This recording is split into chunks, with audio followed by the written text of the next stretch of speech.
મિત્રો અહીંયા બાજરી બાપાની શાક ખેતરમાં એટલે ખાતર નાખીએ. તો જુઓ મિત્રો, ખાતર આખા ખેતરમાં નાખી દીધું છે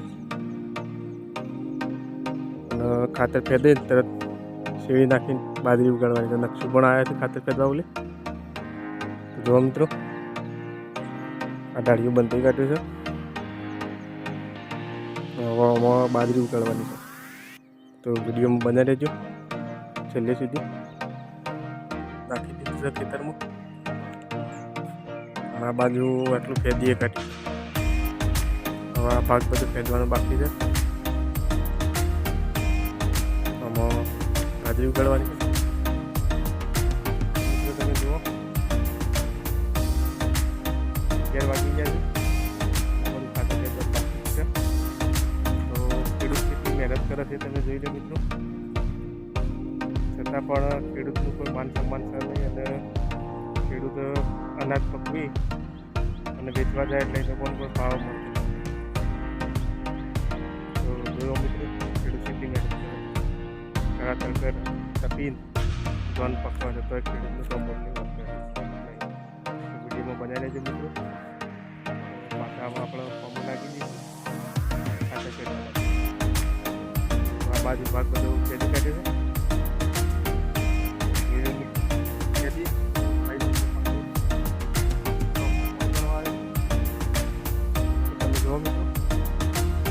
આપણા આવા છે. હવે ગવામાં છેલ્લી પણ પહી દઈએ, પછી વાટી નાખવાના છે મિત્રો. બે પછી પહી દીધી છે. એક પછી બાકી, છેલ્લી પછી વાળી છે પાછળની અને એક આગળ પછી બાકી. અમારા કાચી નાખી જાય છે પાણી વાળીએ છીએ.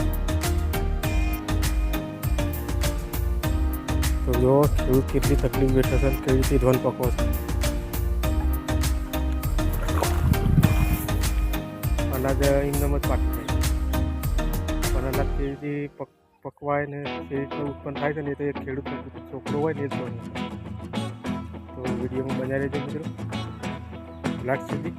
તો આપણા છેલ્લી પછી હવે આ એટલી બાકી પછી બાકી છે. તો અમે આપણે પાણી વાળીએ. તો વિડીયોમાં બધા રહેજો. જો મિત્રો, અમારા બોરમાં આટલું પાણી આવે છે ફૂલ. જો હવે આ પછી બાકી છે પાવાની. તો એ પણ કહી દઉં.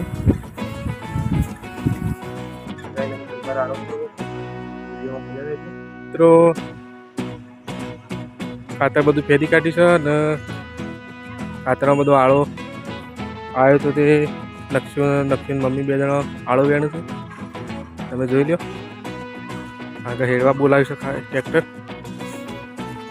બાજરી ઊંઘી દેવાની છે. તો નક્ષની મમ્મી બે જણા આળો વેણું છે ખેતરમાં. આ બાજુ હળગાયેલું છે.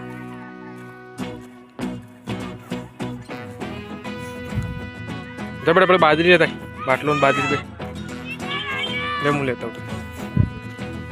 મિત્રો અમે બાટલો બાજરી લઈએ છીએ. તે બાદ મૂકીએ.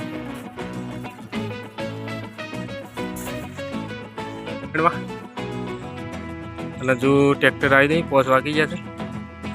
આ બાજુ મેણીઓ હળગાયા છે. એ જોઈ લો. ટ્રેક્ટર આવે એટલે બાજરી ભૂંકી કાઢશું. બાજરી સાગર 222 લાવ્યા છીએ.